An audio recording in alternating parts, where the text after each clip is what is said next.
Today we're exploring the story of Denis, a wild ride packed with death and drama. What struggles will he face and how will it change him? Let's dive into this intense journey together. To Leon Chaprin, Marambot opened the letter which his servant Denis gave him and smiled.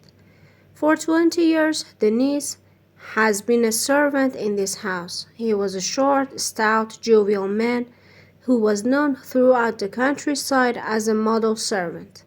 He asked, "Is Monsieur pleased? Has Monsieur received good news?" Monsieur Marambot was not rich. He was an old village druggist, a bachelor, who lived on an income acquired with difficulty by selling drugs to the farmers. He answered, "Yes, my boy.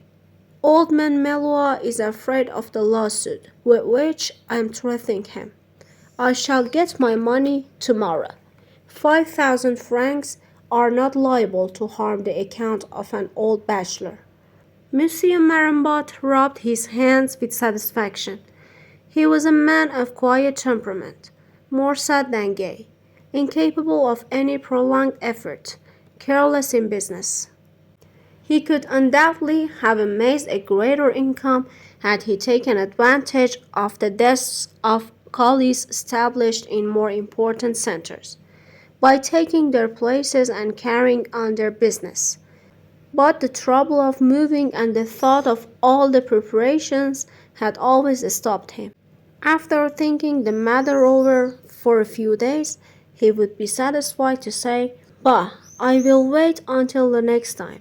I will not lose anything by the delay. I may even find something better." Denis, on the contrary, was always urging his master to new enterprises. Of an energetic temperament, he would continually repeat, "Oh, if I had only had a capital to start out with, I could have made a fortune. 1,000 francs would do me." Monsieur Marambot would smile without answering and would go out in his little garden, where, his hands behind his back, he would walk about dreaming. All day long, Denis sang the joyful refrains of the folk songs of the district. He even showed an unusual activity, for he cleaned all the windows of the house, energetically rubbing the glass and singing at the top of his voice. Monsieur Marambot, surprised at his zeal, said to him several times, smiling, "My boy, if you work like that, there will be nothing left for you to do tomorrow." The following day, at about 9 o'clock in the morning, the postman gave Denis 4 letters for his master, one of them very heavy. Monsieur Marambot immediately shut himself up in his room until late in the afternoon. He then handed his servant 4 letters for the mail. One of them was addressed to Monsieur Melois. It was undoubtedly a receipt for the money. Denis asked his master no questions. He appeared to be as sad and gloomy that day as he had seemed joyful the day before. Night came. Monsieur Marambot went to bed as usual and slept. He was awakened by a strange noise. He sat up in his bed and listened. Suddenly the door opened, and Denis appeared, holding in one hand a candle and in the other a carving knife, his eyes staring, his face contracted as though moved by some deep emotion. He was as pale as a ghost. Monsieur Marambot, astonished, thought that he was sleepwalking, and he was going to get out of bed and assist him when the servant blew out the light and rushed for the bed. His master stretched out his hands to receive the shock which knocked him over on his back. He was trying to seize the hands of his servant, whom he now thought to be crazy, in order to avoid the blows which the latter was aiming at him. He was struck by the knife, once in the shoulder, once in the forehead, and the third time in the chest. He fought wildly, waving his arms around in the darkness, kicking and crying, "Denis! Denis! Are you mad? Listen, Denis!" But the latter, gasping for breath, kept up his furious attack, always striking, always repulsed, sometimes with a kick, sometimes with a punch, and rushing forward again furiously. Monsieur Marimbot was wounded twice more, once in the leg and once in the stomach. But suddenly a thought flashed across his mind, and he began to shriek, "Stop! Stop! Denis! I have not yet received my money." The man immediately ceased, and his master could hear his labored breathing in the darkness. Monsieur Marimbot then went on, "I have received nothing. Monsieur Malloy takes back what he said. The lawsuit will take place. That is why you carried the letters to the mail. Just read those on my desk." With a final effort, he reached for his matches and lit the candle. He was covered with blood. His sheets, his curtains, and even the walls were spattered with red. Denise, standing in the middle of the room, was also bloody from head to foot. When he saw the blood, Monsieur Marimbot thought himself dead and fell unconscious. At break of day, he revived. It was some time, however, before he regained his senses and was able to understand or remember. But suddenly, the memory of the attack and of his wounds returned to him, and he was filled with such terror that he closed his eyes in order not to see anything. After a few minutes, he grew calmer and began to think. He had not died immediately, therefore he might still recover. He felt weak, very weak, but he had no real pain, although he noticed an uncomfortable smarting sensation in several parts of his body. He also felt icy cold, and all wet, and as though wrapped up in bandages. He thought that this dampness came from the blood which he had lost, and he shivered at the dreadful thought of this red liquid which had come from his veins and covered his bed. The idea of seeing this terrible spectacle again so upset him that he kept his eyes closed with all his strength, as though they might open in spite of himself.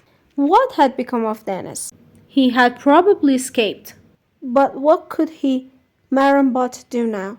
Get up, call for help? But if he should make the slightest motions, his wounds would undoubtedly open up again and he would die from loss of blood. Suddenly he heard the door of his room open. His heart almost stopped. It was certainly Denis who was coming to finish him off. He held his breath in order to make the murderer think that he had been successful. He felt his sheet being lifted up, and then someone feeling his stomach. A sharp pain near his hip made him start. He was being very gently washed with cold water. Therefore, someone must have discovered the misdeed, and he was being cared for. A wild joy seized him, but prudently he did not wish to show that he was conscious. He opened one eye, just one, with the greatest precaution. He recognized Denis standing beside him. Denis himself. Mercy. He hastily closed his eye again. Denis. What could he be doing? What did he want? What awful scheme could he now be carrying out? What was he doing? Well, he was washing him in order to hide the traces of his crime, and he would now bury him in the garden under 10 feet of earth, so that no one could discover him, or perhaps under the wine cellar. And Monsieur Marimbot began to tremble like a leaf. He kept saying to himself, "I'm lost, lost." He closed his eyes so as not to see the knife as it descended for the final stroke. It did not come. Denis was now lifting him up and bandaging him. Then he began carefully to dress the wound on his leg, as his master had taught him to do. There was no longer any doubt. His servant, after wishing to kill him, was trying to save him. Then Monsieur Marimbot, in a dying voice, gave him the practical piece of advice. Wash the wounds in a dilute solution of carbolic acid. Denis answered, "This is what I am doing, monsieur." Monsieur Marambot opened both his eyes. There was no sign of blood either on the bed, on the walls, or on the murderer. The wounded man was stretched out on clean white sheets. The two men looked at each other. Finally, Monsieur Marambot said calmly, "You have been guilty of a great crime." Denis answered, "I am trying to make up for it, monsieur. If you will not tell on me, I will serve you as faithfully as in the past." This was no time to anger his servant. Monsieur Marmot murmured as he closed his eyes, "I swear not to tell on you." Denis saved his master. He spent days and nights without sleep, never leaving the sick room, preparing drugs, broths, potions, feeling his pulse, anxiously counting the beats, attending him with the skill of a trained nurse and the devotion of a son. He continually asked, "Well, monsieur, how do you feel?" Monsieur Marambot would answer in a weak voice, "A little better, my boy, thank you." And when the sick man would wake up at night, he would often see his servant seated in an armchair, weeping silently. Never had the old druggist been so cared for, so fondled, so spoiled. At first he had said to himself, "As soon as I am well, I shall get rid of this rascal." He was now convalescing, and from day to day he would put off dismissing his murderer. He thought that no one would ever show him such care and attention, for he held this man through fear, and he warned him that he had left a document with a lawyer denouncing him to the law if any new accident should occur. These precautions seemed to guarantee him against any future attack, and he then asked himself if it would not be wiser to keep this man near him in order to watch him closely. Just as formerly, when he would hesitate about taking some larger place of business, he could not make up his mind to any decision. "There is always time," he would say to himself. Denis continued to show himself an admirable servant. Monsieur Marambot was well. He kept him. One morning, just as he was finishing breakfast, he suddenly heard a great noise in the kitchen. He hastened in there. Denis was struggling with two gendarmes. An officer was taking notes on his pad. As soon as he saw his master, the servant began to sob, exclaiming, "You told on me, monsieur. That's not right, after what you have promised me. You have broken your word of honor, Monsieur Marambot. That is not right. That's not right." Monsieur Marambot, bewildered and distressed at being suspected, lifted his hand. "I swear to you before the Lord, my boy, that I did not tell on you. I haven't the slightest idea how the police could have found out about your attack on me." The officer started. "You said that he attacked you, Monsieur Marambot?" The bewildered druggist answered, "Yes, but I did not tell on him. I haven't said a word, I swear it. He has served me exactly from that time on." The officer pronounced severely, "I will take down your testimony.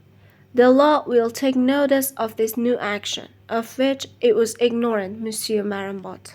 I was commissioned to arrest your servant for the theft of two dogs surreptitiously taken by him from Monsieur Duhamel, of which act there are witnesses. I shall make a note of your information." Then, turning toward his men, he ordered, "Come on, bring him along." The two gendarmes dragged Denis out. The lawyer used the plea of insanity, contrasting the two misdeeds in order to strengthen his argument. He had clearly proved that the theft of the two dogs came from the same mental condition as the 8 knife wounds in the body of Marambot. He had cunningly analyzed all the phases of this transitory condition of mental aberration, which could doubtless be cured by a few months' treatment in a reputable sanatorium.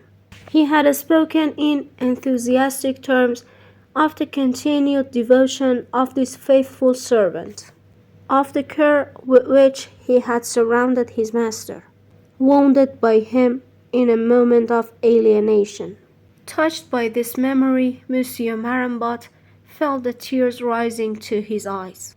The lawyer noticed it, opened his arms with a broad gesture, spreading out the long black sleeves of his robe, like the wings of a bat, and exclaimed, "Look! Look! Gentlemen of the jury, look at those tears. What more can I say for my client? What a speech! What argument! What reasoning would be worth these tears of his master? They speak louder than I do, louder than the law. They cry mercy for the poor wandering mind of a while ago. They implore, they pardon, they bless." He was silent and sat down. Then the judge, turning to Marambot, whose testimony had been excellent for his servant, asked him, "But, monsieur, even admitting that you consider this man insane, that does not explain why you should have kept him. He was none the less dangerous." Marambot, wiping his eyes, answered, "Well, your honor, what can you expect? Nowadays it's so hard to find good servants. I could never have found a better one." Denis was acquitted and put in a sanatorium at his master's expense.